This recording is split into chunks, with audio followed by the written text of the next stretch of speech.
Hello, everyone. Hope you're having a great day. This is Meg. Today, I'm diving into an often overlooked issue that is affecting the economic landscape of Pakistan, known as unemployment. Although it seems like a familiar term, but it has devastating consequences. In today's session, we're not only going to talk about the problems, but also about the practical solutions and success stories. I have an insight about the issue with one of the leading business experts in order to boost entrepreneurial spirit in Pakistan that can leverage full-time employment opportunities for Pakistani youth. We have with us Mr. Amer Qureshi, being a successful businessman and also a great human. Hello, Amer. How are you doing? Thank you very much for having me and for the kind words of introduction. No, it's always a pleasure for me. Well, Amir, since you have an idea about unemployment in Pakistan and its devastating consequences for the youth, I'd like your input about how do you think that startups and small businesses can expand the job market in Pakistan, and how can they? What advices would you like to give to the youth in Pakistan in order to equip themselves with some of the skills so that they can uh, create some of opportunities for themselves in the field of business? Okay, thank you very much for the question. The unemployment, as you've said in the introduction, is a serious problem for developing countries like Pakistan, and it's a combination of many things. Pakistan produces far too many graduates. We have a lot of young people, and there are not enough jobs for them in the industry, in large companies, and so on. So many of these people who, spend a lot of money getting a good education from a university end up completing the degrees and then not being able to find a job. Or sometimes they're offered salaries and stuff, even if they are lucky enough to get a job, which are so low that they can barely make ends meet. So that has been a problem for many years. The number of graduates, I think the last time I checked was something like 500,000 graduates, and the number of jobs may be around 50,000, if that. So consequently, most people who graduate from university, with the exception of those who are lucky enough to go to universities like LUMS, IBA, NUST, most of the other ones will struggle to Yeah. find a job.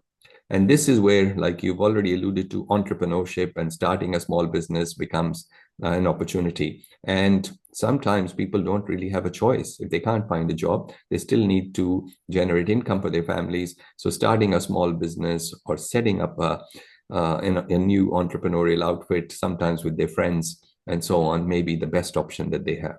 And the only option, perhaps. Yeah, I think the only option because people are struggling nowadays a lot. So, how do you think about the freelancing opportunities? Because I was reading that the freelancing is playing a greater role in shaping the economies of countries. How do you think that Pakistani youth can equip themselves with the skills that are needed to excel themselves in this freelancing field or on platforms that are used for this? What is your understanding about this? So the entrepreneurial landscape in Pakistan has changed a lot. I think it's almost 10, 15 years ago. When I was teaching at LUMS, we had the first ever business plan competition in Pakistan at LUMS. Okay, and then we started the LUMS Entrepreneurial Society, which is still doing great work and is still continuing. But what I'm saying is, in that time, the 10, 15 years since that have passed, since a lot has changed. So people have access to incubation centers in virtually every city in Pakistan, national incubation centers, a lot of incubation centers set up with university collaborations and so on. So on the one hand, a lot of work has been done.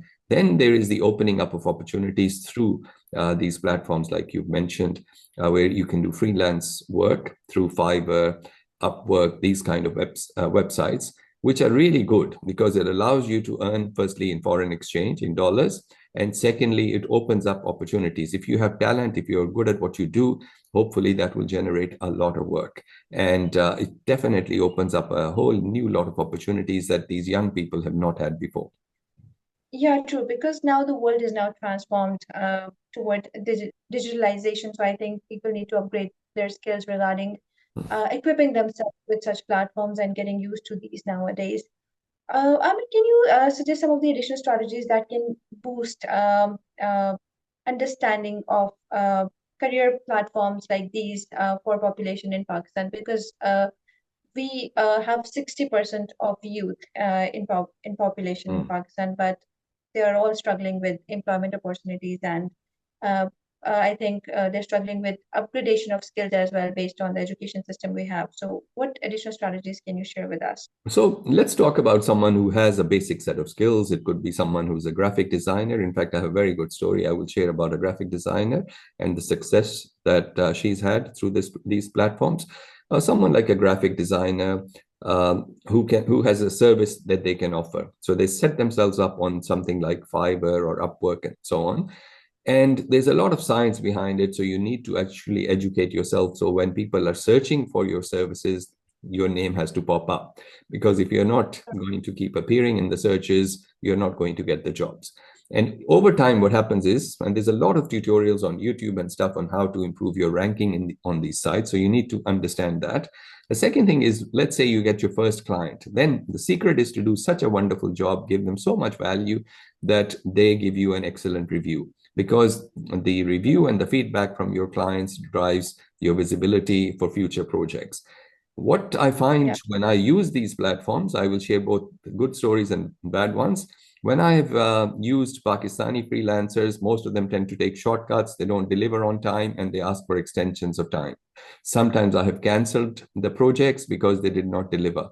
The advantage that the client has with Fiverr, for example, is that if they're not satisfied with the project, or if the freelancer is delaying things, they can actually cancel the project without having to pay. And that is a lose-lose situation because everyone loses out. So if you're going to be on these platforms, it's imperative that you deliver on what you promise. Because if you don't, you will get a bad reputation, you will not get any projects. Second thing is you need to have the right skills. The basics of graphic design are not going to cut it. You've got to know the latest technology.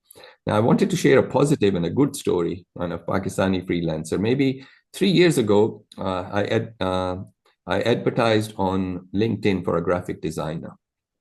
And I had a few applications, but no one who sort of fitted the bill. And then out of the blue, I received a message from someone who said, I'm a graphic designer, I can help you. And I thought it was one of those time wasting type of messages.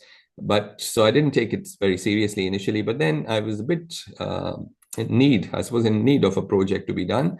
So I said to this person, okay, I'm going to test you out. I'm going to send you, it was a simple thing initially, some PowerPoint slides. I want you to see how you can improve these and make them really impressive. And I sent these, and the person did a wonderful job, or good enough for me to actually want to engage with her. And this was almost 3-4 years ago. And I've been working with this person nonstop for almost 4 years. She always delivers value. She's extremely good. In the time that I've worked with her, she has improved the quality of her work, understanding of new ideas and stuff has increased. And I've never met this person. She's somewhere near Lahore. I have never met her. But we may have spoken on the phone once or twice, but otherwise, everything is online. She delivers on time, and her work is exceptional and has continued to be exceptional over the last 4 years. Right. Now, that's how you build reputations. That's how you get more work. And whenever I have any work, I don't have to go anywhere else. I simply reach out to her. So this is a success Got it. story of a Pakistani freelancer who's doing really well. And I'm just one of her clients. I'm sure she has many, many more.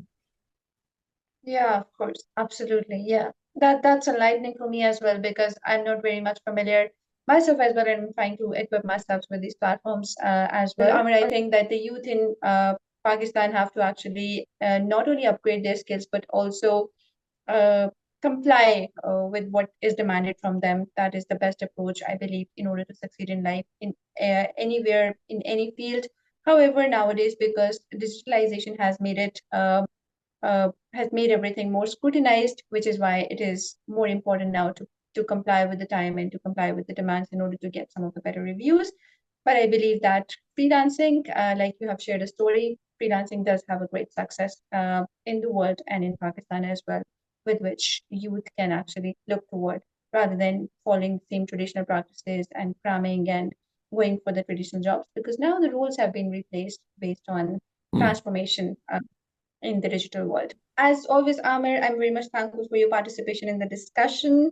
And I believe that by harnessing the power of innovative strategies and community efforts, we can transform unemployment from crisis into an avenue of opportunity, like you have shared with us some of the success stories.